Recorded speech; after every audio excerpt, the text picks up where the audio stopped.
వాట్సాప్లో unknown numbers నుంచి బెదిరింపు మెసేజ్లు వస్తున్నాయా?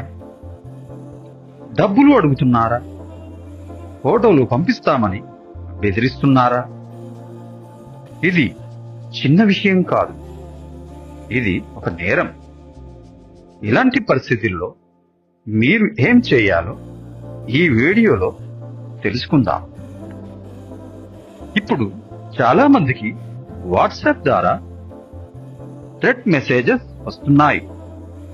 Loan apps, fraud groups, blackmail messages ఇవి కామన్ అయ్యాయి. చాలా మంది భయపడి వెంటనే స్పందిస్తారు. అది పెద్ద తప్పు. మొదట మీరు చేయకూడనివి: వెంటనే రిప్లై ఇవ్వకండి, డబ్బులు పంపకండి, పర్సనల్ డీటెయిల్స్ షేర్ చేయకండి. ఇవి చేస్తే వాళ్లకు అడ్వాంటేజ్ అవుతుంది.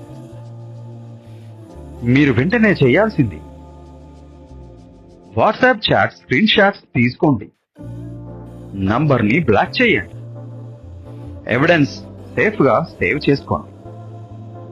మీ కాంటాక్ట్స్ కి ముందుగా అలర్ట్ ఇవ్వండి. ఇలాంటి బెదిరింపులు చట్టవిరుద్ధం. మీరు పోలీస్ స్టేషన్లో కంప్లైంట్ ఇవ్వవచ్చు, లేదా సైబర్ క్రైమ్ పోర్టల్లో కూడా కంప్లైంట్ ఇవ్వవచ్చు. ఎవిడెన్స్ ఉంటే కేసు బలంగా ఉంటుంది. చాలా మంది సిగ్గుపడి లేదా భయపడి ఫిర్యాదు చేయరు. అది వాళ్లకు అడ్వాంటేజ్ అవుతుంది. మీరు తప్పు చేయలేరు, మీరు బాధితులు. కాబట్టి భయపడకుండా చట్టపరంగా ముందుకు వెళ్ళండి. నేను ఒక న్యాయవాదిగా చెబుతున్నాను. ఇలాంటి లీగల్ అవేర్నెస్ వీడియోస్ కోసం న్యాయమిత్ర ఛానల్ను సబ్స్క్రైబ్ చేయండి. మీ సమస్యను కామెంట్లో రాయండి.